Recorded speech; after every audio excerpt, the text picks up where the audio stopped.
오늘 주보가 조금 잘못 나왔습니다. 영원한 즐거움이 아니라 원수를 향한 저주. 오늘 원수를 향한 저주라는 제목으로 하나님 말씀 증거하겠습니다. 원수를 향한 저주. 우리는 개인적으로 기도하고 교회로 모였을 때 공적으로 기도합니다. 또 우리는 개인적으로 찬송해야 하고 공적으로도 찬송을 해야 합니다. 시편은 하나님께서 성도들에게 주신 기도이자 노래입니다. 그러나 시편의 많은 부분들에는 저주의 시편들이 있습니다. 예를 들어서 오늘 시편 8절을 보면 원수들에 대해서 기도하기를, 오늘 본문 8절 보면 소멸하여 가는 달팽이 같게 하시며 만삭되지 못하여 출생한 아이가 햇빛을 보지 못함 같게 하소서. 달팽이가 햇볕에 말라서 죽어버리듯이 그렇게 죽게 하는 거고, 그 다음에 만삭되지 못해 출생한 아이, 참 이 갓 태어난 아이인데 그런 아이가 햇빛을 보지도 못하고 그냥 바로 죽게 되는 그러한 잔인한 저주의 기도를 지금 하고 있습니다. 현대의 교인들은 이런 저주의 기도와 찬송을 할 수 없다고 생각할 것입니다. 왜냐하면 예수님께서 마태복음 5장 44절에 보면, 마태복음 5장 44절, 나는 너희에게 이르노니 너희의 원수를 사랑하며 너희를 박해하는 자를 위하여 기도하라. 이렇게 원수도 사랑해야 된다라고 말씀하셨기 때문입니다. 그러면 시편도 성경이고 마태복음도 성경인데 성경이 모순되며 서로 충돌되는 것입니까? 모든 성경은 하나님의 감동하심으로 되었기 때문에 성경 결코 모순되거나 내용이 충돌되지 않습니다. 다윗의 이 시편은 예수님과 다른 차원에서 기도를 한 것입니다. 다른 차원에서 말씀을 한 것입니다.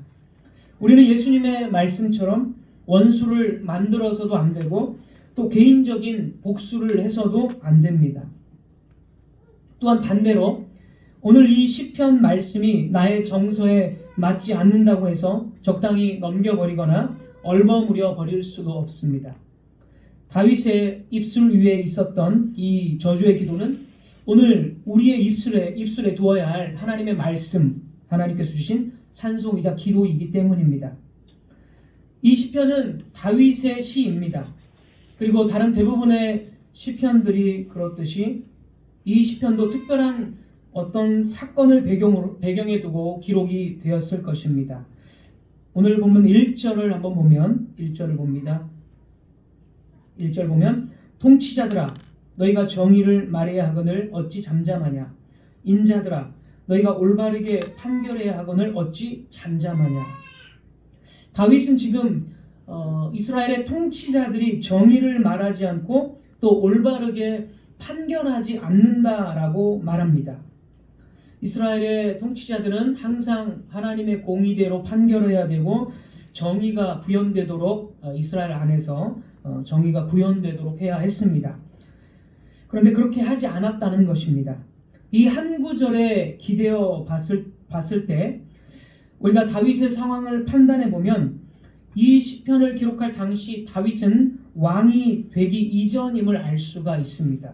왜냐하면 자신이 왕이 되기 이전에 이스라엘의 통치자들아라고 말을 하고 있기 때문에, 자신이 왕이 되었을 때는 자신이 통치자이고 자신의 측근들이 이스라엘의 통치자이기 때문에 그 위치가 왕이 된 위치가 아니라는 것이죠. 그래서 왕이 되기 이전 이스라엘의 통치자들에게 지금 말하고 있다는 것입니다. 다윗은 30살에 유다 지파, 이스라엘의 12지파 중에서 이제 30살에 유다 지파에서 왕이 되었기 때문에 이 시는 다윗의 생애 중에 30살 이전에 기록이 되었을 것입니다. 다윗의 생애 중 30살 이전의 원수들이라면 사울 왕과 그의 신하들입니다. 그러니까 다윗은 사울 왕과 그 신하들에게 쫓김을 당하고 있을 때에 바로 이 시를 기록했다는 것, 그들을 두고 통치자들아 이렇게 말했다는 것을 알 수가 있습니다. 사울은 통치자이고 사울의 신하들 역시 이스라엘의 통치자들입니다. 한마디로 사울의 신하들이 사울 왕에게 다르게 말을 하고 사울 왕이 정의를 시행하도록 그 옆에 신하들은 조언을 해야 하는데 이 통치자들은 잠잠했다라는 것입니다. 이들은 단지 사울 왕의 권력에 붙어 있기 위해서 사울 왕이 행하는 모든 그 행위를 지지했다는 것입니다. 다윗의 입장에서 이스라엘의 통치자들은 곧 구약교회의 직분자들인데 그들은 다윗을 내쫓는 데 동의했고 다윗이 아무런 잘못이 없음을 사울 왕에게 바르게 말하지 않았다는 것입니다. 사울 왕 주변의 이 통치자들은 2절입니다. 오늘 본문 2절. 아직도 너희가 중심의 악을 행하며 땅에서 너희 손으로 폭력을 달아주는도다. 계속적으로 악을 행했습니다. 그리고 3절입니다. 오늘 본문 3절 보면 그들의 독은 뱀의 독 같으며 그들의 독은 뱀의 독 같다. 그러니까 악한 말과 그들의 행위를 독사의 뱀, 죽이는 독사의 뱀에 물리면 죽는 것처럼 그들의 말과 행동들은 독사의 뱀과 같다라고 말하고 있습니다. 이어서 그들은 귀를 막은 귀머거리 독사 같다 이렇게 또 말합니다. 귀를 막은 귀머거리 독사. 그러니까 하나님의 말씀이 이스라엘 안에서 계속적으로 들려지고 또 기록되어졌기 때문에 성경으로 이 당시에도 기록이 되어져 있었기 때문에 그 말씀을 들어야 되는데 이들은 귀를 막은 독사라는 것입니다. 하나님의 말씀이 들려진다면 그들의 악한 말과 행동을 그칠 텐데 아예 귀를 막았다는 것입니다. 그리고 4절 보겠습니다. 4절.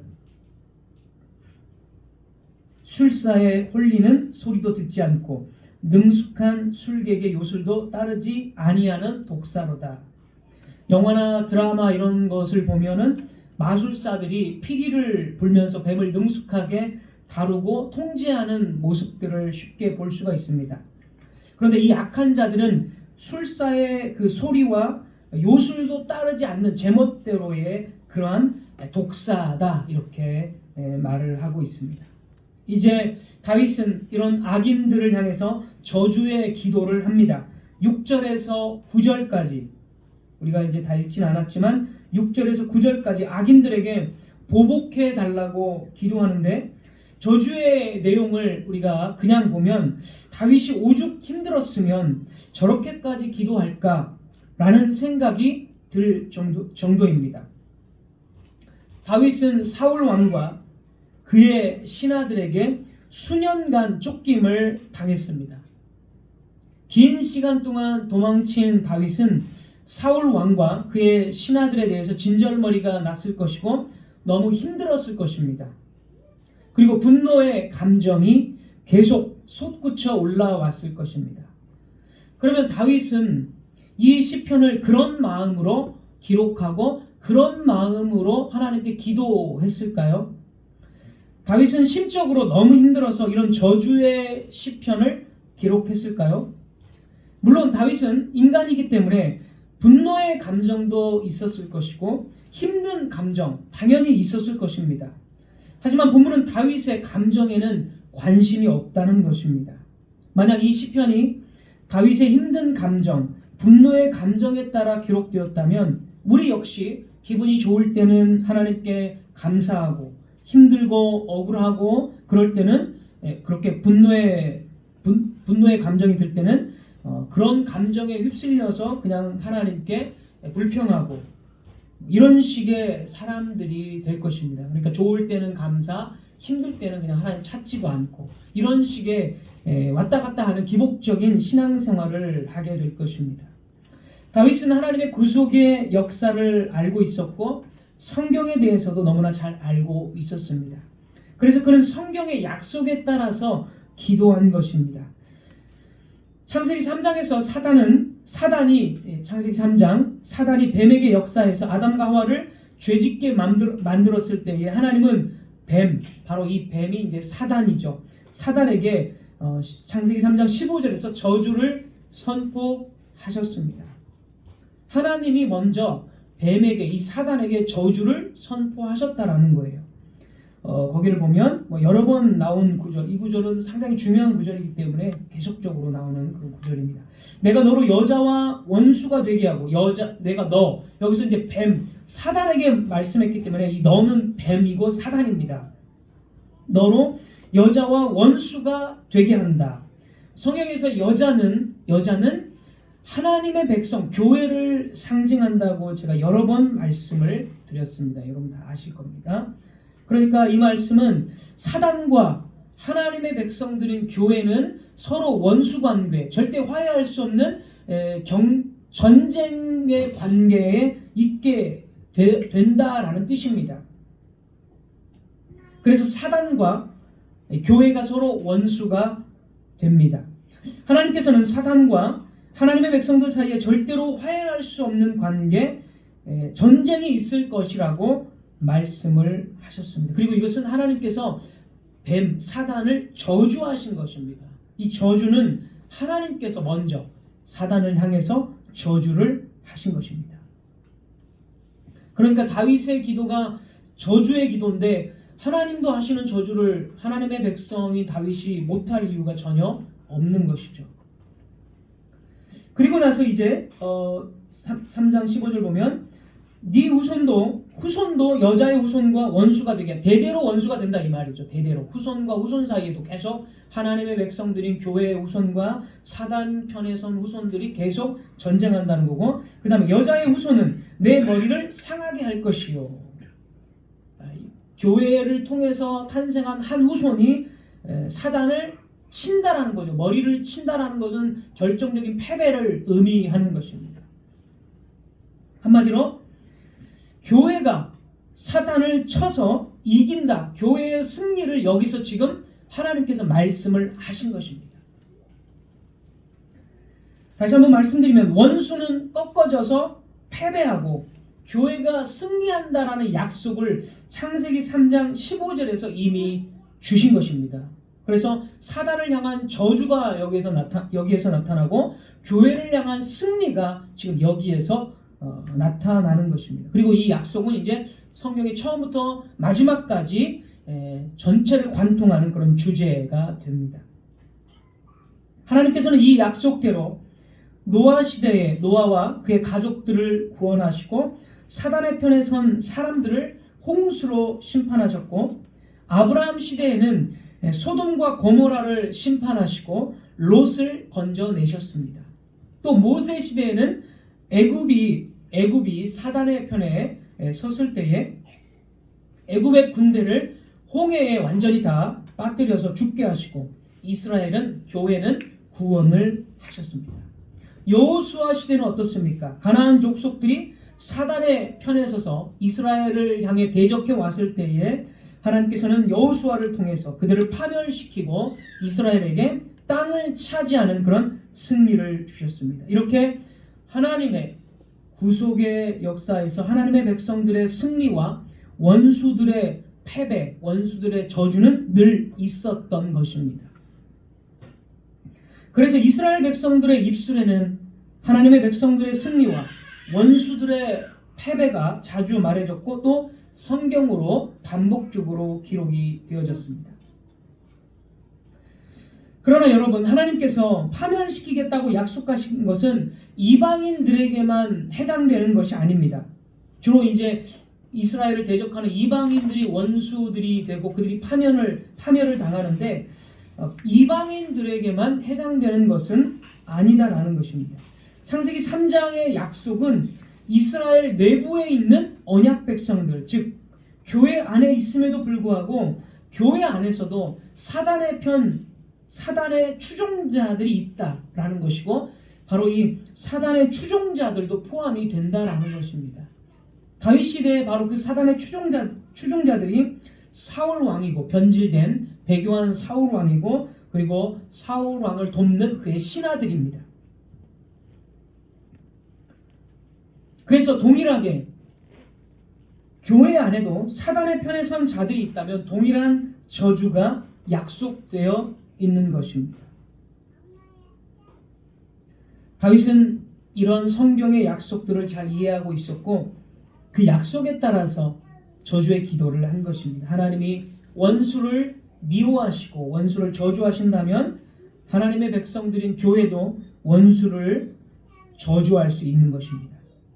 우리는 늘 사랑을 베푸시는 하나님만을 기대해야 합니까? 아닙니다. 하나님의 백성들은 악한 자들의 패배에 대해서 기대해야 합니다. 주님께서 가르쳐 주신 기도는 하나님의 나라가 임하게 해달라는 기도인데, 주기도문의 전체의 주제는 하나님의 나라, 하나님의 뜻의 어떤 이루어짐, 하나님의 임재, 다 이런 건데, 하나님 나라의 임함은 사단의 왕국을 패배시켜 달라는 것의 다른 측면입니다. 다른 측면. 왜 그러냐면 하나님의 나라의 임함은 원수의 패배, 사단의 왕국의 무너짐을 통해서 하나님의 나라가 임하기 때문입니다. 그러니까 사단의 왕국이 패배하게 해주십시오 라고 기도했다면 그 기도는 동시에 어떤 기도가 되는 거예요? 사단의 왕국이 패배함과 동시에 하나님의 나라가 임하게 해달라는 기도가 포함되어진 기도입니다. 반대로 하나님의 나라가 임하여 주십시오 라고 하는 기도 속에는 사단의 왕국이 패배하고 하나님의 나라가 임하여 달라는 그런 것을 포함하는 기도가 되는 것입니다. 다윗이 오늘 시편 58편을 기도한 것은 자기 자신의 힘든 감정 때문에 기도한 것이 아닙니다. 약이 오르고 신경질이 나서 그렇게 기도한 것이 아닙니다.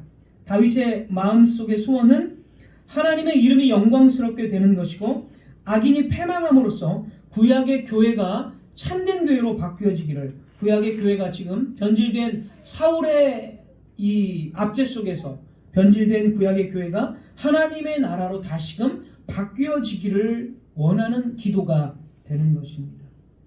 그래서 이 기도는 잘못된 것이 전혀 없습니다. 이 기도들은 다른 성경에 나오는 모든 기도들과 같은 기도입니다. 하나님은 사람들의 마음과 행위를 판단하십니다. 또한 악한 자들과 악을 사랑하는 자들을 제거하십니다. 사단과 그의 추종자들은 분명히 그리고 항상 멸망당할 것입니다. 그리고 이러한 사실로 인하여 의인들은 이제 기뻐합니다. 의인들은 바로 이런 것을 보고 기뻐합니다. 10절 보십시오. 10절 보시면 우리가 읽지 않았지만 의인이 악인의 보복당함을 보고 기뻐하며 그의 발을 악인의 피에 씻으리로다. 악인의 그 패배를 보고 피 흘려 죽는 것을 보고 의인은 기뻐한다. 이게 그냥 복수심에서 기뻐하는 것이 아니라 악인의 패망은 곧 하나님 나라의 임함이기 때문에 바로 이것을 하나님의 백성들은 기쁨이자 위로를 받는 것입니다. 의인들은 악인들에게 압제당하고 고난을 당하지만 하나님께서 이 악인들을 파멸에 던지실 거기 때문에 인내하고 위로를 얻는 것입니다. 그러나 여러분, 우리는 이 시편에 포함된 더 충만한 위로까지 나아가야 합니다. 그 위로에 이르기 위해서는 구주 예수님께서 어떻게 고난 당하셨는가를 우리는 좀 살펴보아야 할 것입니다. 마태복음 26장을 보시면 예수님이 대제사장 가야바에게 끌려가시는 것을 보게 됩니다. 거기는 옛 언약 백성들의 직분자들인 장로들과 서기관들이 있었습니다. 대제사장, 장로, 서기관들은 누구입니까? 이들은 이스라엘의 지도자이자 통치자들입니다. 바로 이들이 예수님이 죄가 없다라는 것을 알았습니까? 그들은 알았습니다. 당연히 예수님이 무죄하다라는 것 알았습니다. 그럼에도 그들은 어땠습니까? 그들은 입을 다물었습니다. 오늘 본문 1절의 말씀, 통치자들아 너희가 정의를 말해야 하거늘 어찌 잠잠하냐. 인자들아 너희가 올바르게 판결해야 하거늘 어찌 잠잠하냐. 이 말씀이 예수님 당대의 상황으로 성취가 되는 것입니다. 예수님 당대의 통치자들은 예수님의 죄 없음을 알고도 예수님을 죽이려고 계속적으로 모함했고 빌라도에게 사형을 선고해달라고 계속적으로 압박했습니다. 그들 중에 누구들은 몇 명이라도 예수님의 무죄함에 대해서 변호하고 예수님을 이렇게 변호했어야 하지만 어느 누구도 이 통치자들은 예수님을 변호하지 않고 귀머거리의 독사처럼 귀를 막았습니다. 또한 그들 중 대부분은 예수님께서 전하신 이 복음을 거부했습니다. 아무리 예수님께서 표적을 보여주고 복음을 전했을지라도 이들은 귀를 막고 귀머거리 독사처럼 귀를 막았다라는 것입니다. 그러면 이 상황에서 예수님도 다윗처럼 저주의 기도를 하셨습니까? 구약의 모든 저주의 기도를 아시는 주님께서 원수들을 향해서 저주의 기도를 하셔야 되지 않겠습니까? 그러나 예수님은 침묵하셨습니다. 예수님은 구약의 신실한 성도들처럼 저주의 기도를 하지 않고 침묵하셨습니다. 성경의 약속에 따라 저주를 실행시켜 달라고 기도하지 않으셨습니다. 왜 그렇습니까? 하나님은 예수님께 우리의 죄악을 담당하게 하시고 예수님을 사단에게 내어 주셨기 때문입니다. 주님은 우리의 죄악을 짊어지고 스스로 저주를 받으셨습니다. 그래서 저주를 지신 분은 저주의 기도를 할 수 없었습니다. 그러나 여러분, 예수님은 저주의 기도를 하지 않으셨지만 여기에 사단의 결정적인 패배, 사단의 머리가 침을 당한 결정적인 패배가 바로 이 십자가에서 있었다는 것입니다. 예수님의 죽으심으로 말미암아 하나님의 나라가 이 땅 가운데 임하였습니다. 죽으심으로 우리의 죄값을 치른 예수님으로 인해서 우리는 죄에서 해방되었고 사단의 포로에서 이제 자유자가 되었습니다. 그래서 견고한 사단의 왕국이 무너진 것입니다. 하나님의 백성들이 사단의 왕국에서 탈출해서 하나님의 왕국으로 들어왔기 때문입니다. 그러므로 예수님께서 십자가에서 행하신 일은 무엇입니까? 우리 본문 6절을 한번 보시겠습니다. 다시 우리 본문으로 돌아와서 6절 보면 하나님이여 그들의 입에서 이를 꺾으소서 여호와여 젊은 사자의 어금니를 꺾어내시며 주님은 십자가에서 죽으심으로 사단의 어금니를 꺾으셨습니다. 7절도 한번 보겠습니다. 7절 그들이 급히 흐르는 물같이 사라지게 하시며 겨누는 화살이 꺾임 같게 하시며 사단과 그의 추종자들이 물같이 흘러 사라져버리고 화살이 꺾어진 것처럼 사단의 왕국은 꺾어졌다라는 것입니다. 8절도 한번 보겠습니다. 8절 소멸하여 가는 달팽이 같게 하시며 만삭되지 못하여 출생한 아이가 햇빛을 보지 못함 같게 하소서. 9절도 보겠습니다. 9절 가시나무 불이 가마를 뜨겁게 하기 전에 생나무든지 불붙는 나무든지 강한 바람으로 휩쓸려 가게 하소서. 주님께서는 십자가에서 사단을 완전히 꺾으셨고 그리고 사단의 추종자들을 교회를 공격하고 예수님을 공격했던 사단의 추종자들을 완전히 꺾으셨습니다.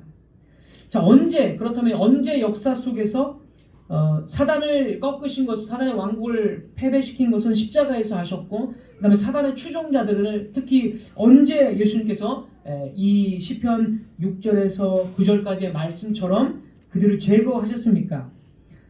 사단의 편 유대인들을 AD 70년에 우리는 예루살렘에 모으셔서 그 절기를 지키러 온 유대인들 약 120만 명, 130만 명의 유대인들을 로마의 군대를 이용해서 아주 무참하게 살육한 그 사건을 우리는 알고 있습니다. 끝까지 사도들을 통해서 바울을 비롯한 사도들이 복음을 계속적으로 증거했을 때 그 AD 30년부터 70년, 40년 동안 계속적으로 복음을 증거했지만 그들은 계속적으로 귀머거리 독사처럼 귀를 닫았고 그리고 계속적으로 교회를 공격했습니다. 그럴 때 주님께서는 정말 그 악인들을 물같이 쓸어 버리셨습니다. AD 70년에. 그래서 사단의 이는 꺾여졌고 사단의 왕국은 패망했습니다. 그리고 나서 주님은 계속적으로 오늘을 살고 있는 우리 성도들에게 동일하게 또 말씀을 하십니다. 사단은 계속적으로 포기하지 않는다라고 주님은 저희들에게 경고의 말씀을 주십니다. 사단은 우는 사자와 같이 연약한 자를 삼키려고 두루두루 다니며 미혹한다는 것입니다. 베드로전서 5장 8절입니다. 베드로전서 5장 8절 근신하라 깨어라 너희 대적 마귀가 우는 사자같이 두루 다니며 삼킬 자를 찾나니. 교회는 여전히 사탄의 공격 속에 있다는 것입니다. 에베소서 6장 11절 에베소서 6장 11절 마귀의 간계를 능히 대적하기 위하여 하나님의 전신갑주를 입으라. 1세기 당시 주로 사단의 편의 선자들은 유대인들이었고 교회를 계속적으로 공격했습니다. 오늘날도 여전히 사단의 편에 선 자들이 있어서 마귀의 이 관계 속에 빠져서 교회를 계속해서 공격한다는 것입니다. 따라서 사랑하는 여러분, 오늘날에도 우리는 여전히 우리의 대적인 사단에게 보복해달라고 기도해야 합니다. 저와 여러분은 하나님의 약속에 따라서 하나님께 교회 안팎에 있는 사단의 추종자들의 악한 행위를 소멸시키고 그들의 배후에 있는 사단의 파멸에 대해서 계속적으로 기도해야 하는 것입니다. 오늘날 우리 주변의 악인들은 하나님께 도전하고 하나님의 나라를 파괴하려고 고집스럽게 악한 말과 행동으로 일어섭니다.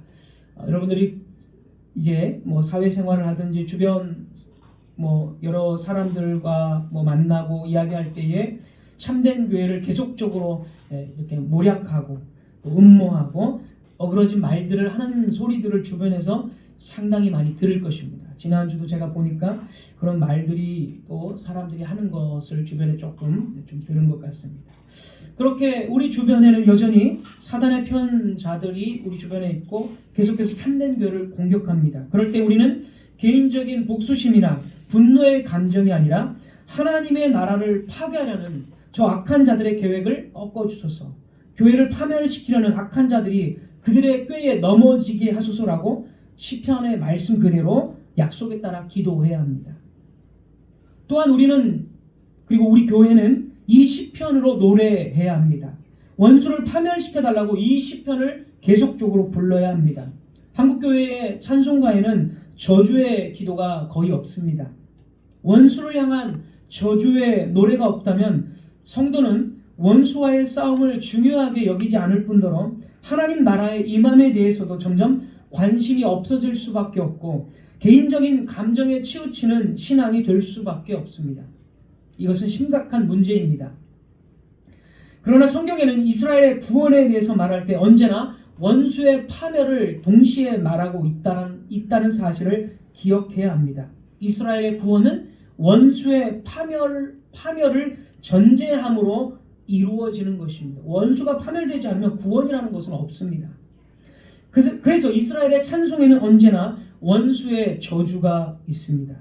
특히 이 시편에는 항상 원수들이 거의 모든 150편의 모든 시편에는 항상 원수가 등장하고 이 시편에는 축복과 저주 그리고 구원과 심판이 함께 있습니다. 그래서 교회가 이 시편을 부를 때에 그것은 교회의 힘과 능력이 됩니다. 왜냐하면 언약의 하나님은 교회가 원수들의 파멸을 위해 부르짖을 때 일어나셔서 행동하시기 때문입니다. 그래서 이 교회는 이 시편을 노래하면서 원수를 파멸 가운데 던지시는 하나님의 능력을 의지하며 승리하며 살아가는 것입니다. 이 시편이 우리의 힘이 되는 것입니다. 오늘 우리가 이 시편을 부른다는 것은 우리가 하나님을 언약의 하나님으로 믿고 그 언약에 따라 지금 살고 있다는 증거가 됩니다. 이 시편을 부르고 믿는다는 것은 성경에 나와 있는 언약의 하나님을 따라서 약속을 따라서 신앙생활을 한다는 증거가 되는 것입니다. 이 시편을 무시하고 이 시편의 내용에 따라 우리가 기도할 수 없다면 우리는 신앙생활을 그냥 개인 나홀로 신앙, 성경과 별로 상관없는 그냥 내 감정의 신앙생활을 하는 것과 같습니다. 오늘 다윗의 이 시편은 개인의 영성을 개발하기 위한 기도가 아닙니다. 신비적인 체험을 위한 기도도 아닙니다. 다윗은 당신의 백성 이스라엘과 언약을 맺으신 하나님께 언약의 자녀로서 기도한 것입니다. 그래서 언약에 따라서, 약속에 따라서 언약을 파기한 자들에게 저주가 내려져서 하나님의 백성들에게 공의가 실현되고 하나님의 나라가 실현되기를 기도한 것입니다. 오늘날 교회들이 추구하는 그런 심리적인 위로와 개인 영성을 추구하는 것, 그리고 신비한 체험을 신앙의 척도로 여기고 물질 축복을 추구하는 것이 오늘날의 교회의 대세인데, 그런 기도와는 전혀 다른 것입니다. 현대의 교인들은 원수들을 향한 저주의 기도가 오늘날 더 이상 적절하지 않다고 생각합니다. 그들은 구원은 이미 따놓은 것이기 때문에 이제는 우리 삶의 축복을 즐기는 것만 남았다라고 생각합니다. 그래서 현 세상에서 얼마나 더 즐겁고 행복하게 사느냐, 자신의 행복이 관심이 있고 그런 거를 목적으로 삼아서 기도합니다. 그러나 이런 기도는 전혀 언약적이지 않습니다. 언약적이지 않다는 말은 성경적이지 않다는 뜻이고, 곧 이방인들의 기도, 이방인 종교의 기도와 같다는 뜻입니다. 우리는 언약의 하나님을 섬기는 백성들입니다. 우리는 개인들로서 하나님께 나아가 기도해야 할 뿐만 아니라 교회의 회원으로서 하나님의 의와 나라를 위해서 기도해야 합니다. 악인들의 그 계획이 무너짐으로 하나님의 나라가 더욱 강력해지기를 기도해야 합니다. 우리의 기도의 제목들은 바로 이런 것이어야 합니다. 원수들은 사단의 편에 선 실제 우리 주변의 사람들입니다. 우리 주변에 실제로 원수들, 사단의 편 사람들이 있습니다. 이들로 인해서 하나님의 나라가 진전되지 못하고 있고 교회는 위기에 처해 있습니다. 그럴 때 우리가 언약 백성이라면 당연히 다윗의 기도가 우리의 기도가 되어야 하지 않겠습니까? 원수들이 하나님의 이름을 모독하고 하나님의 나라를 파괴하고 있는데 하나님의 언약 백성들이 가만히 있다면 그것이 그 사람이 과연 언약 백성이라고 할 수 있겠습니까? 칼빈은 시편을, 어느 시편인지는 제가 기억이 나진 않지만 칼빈은 시편을 주석하면서 저주의 시편에 대해서 이렇게 말을 했습니다. 개는 주인의 충성된 개는 주인을 비방하고 공격하는 사람을 향해서 짖는다. 우리의 주인이신 하나님과 하나님께서 세우신 교회를 비방하고 원수들이 비방하고 있는데 충성스러운 성도는 그 비방하는 자들을 위해서 가만히 있지 않는다는 거죠. 그들을 복수심을 가지고 미워한다는 뜻이 아니라 하나님 나라를 파괴하는 자들이 있다면 하나님의 백성들은 부르짖어야 된다는 거죠. 하나님의 나라가 속히 더 임하고 저 원수들의 그 계획들을 하나님께서 다 막아주시고, 그래서 그들이 파멸에 던져지기를 하나님의 백성들은 그 입이 가만히 있어서는 안 된다는 식으로 칼빈은 그렇게 주인과 개의 비유를 통해서 저주의 기도에 대해서 말을 했습니다. 우리 주변에 있는 그리고 세상의 공격들, 이런 것들을 보면서 우리는 항상 이 시편을 우리 입술 위에 두어야 합니다. 이 시편의 기도가 더욱 우리의 가슴 속에 와 닿아야 하며 간절하게 기도하며 함께 우리는 교회, 하나님의 나라를 함께 이루어 가야 하는 것입니다. 다윗이 투쟁했던 원수들과의 전쟁은 오늘날에도 계속되고 있습니다. 만일 우리가 우리 생활의 모든 영역에서 악인들의 악에 대항하고 주님께 감사의 생활을 하고자 한다면 이 시편은 대단한 용기와 위로를 줄 것입니다. 하지만 개인적인 삶의 풍요와 번영을 구하는 사람들에게는 이 시편은 무용지물일 것입니다.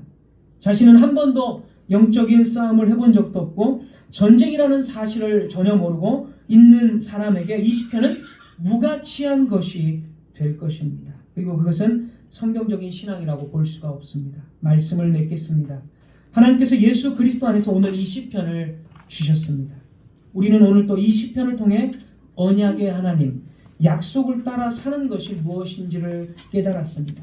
저와 여러분이 이 시편으로 주님, 원수의 계략을 꺾으소서, 하나님의 나라가 실현되게 하소서 라고 기도할 때 하나님은 영광을 받으시고 원수의 계획은 꺾어질 것입니다.